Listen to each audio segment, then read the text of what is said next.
Critical topics: gerrymandering by Venky, Rishi, Karthik Yatham, and Johnny Morans. Constitutional basis. Partisan gerrymandering has been a major topic in federal courts in its debate over its constitutionality. However, the issue of partisan gerrymandering is under the 14th Amendment due to the number of redistricting maps across the country that violate the Equal Protection Clause based on the inequality of population or racial gerrymandering.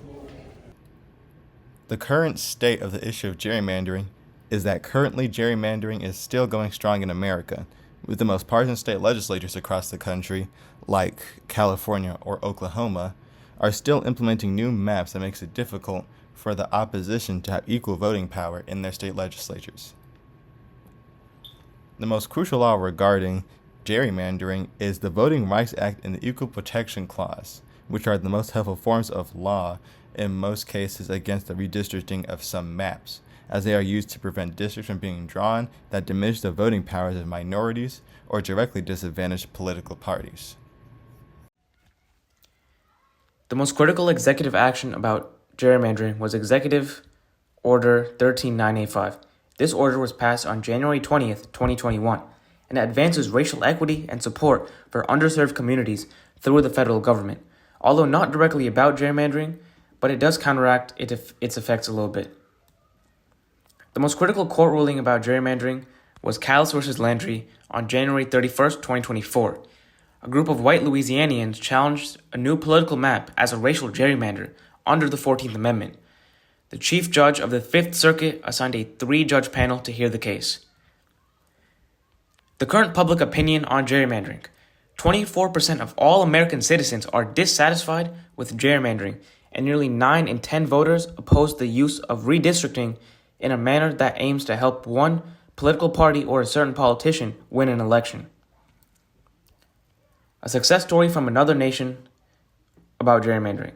A country that used to abuse gerrymandering was actually Canada. Originally, they used to gerrymandering to the extent of readjusting boundaries every quarter, but then the Electoral Boundaries Readjustment Act of 1964 was passed, which took away power from politicians and gave it to independent provinces.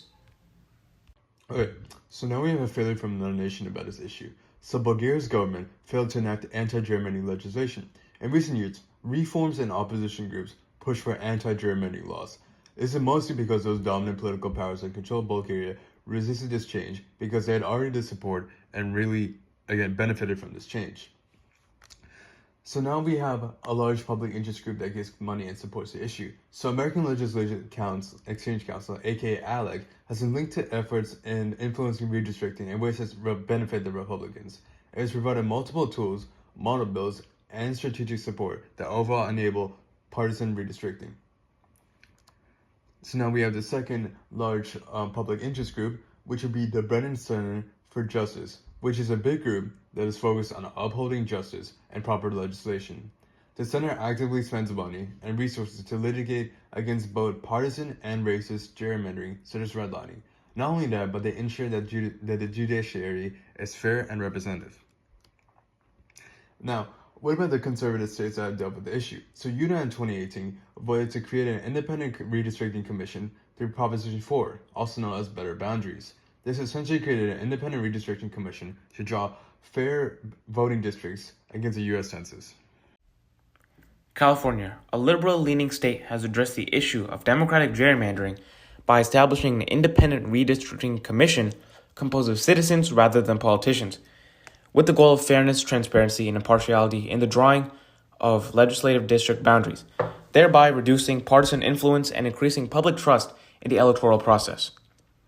U.S. Attorney General Eric H. Holder Jr. has launched the National Democratic Redistricting Committee, which aims to address gerrymandering through legal battles, and their 10-year plan, which could potentially get rid of partisan gerrymandering by the 2032 redistricting cycle.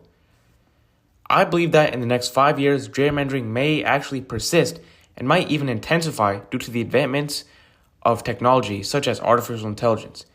AI technologies can create highly efficient district maps that will favor a politician party, a process known as cracking and packing. Tools like these analyze vast amounts of data on voting and demographics to maximize partisan advantage. Thank you for your time.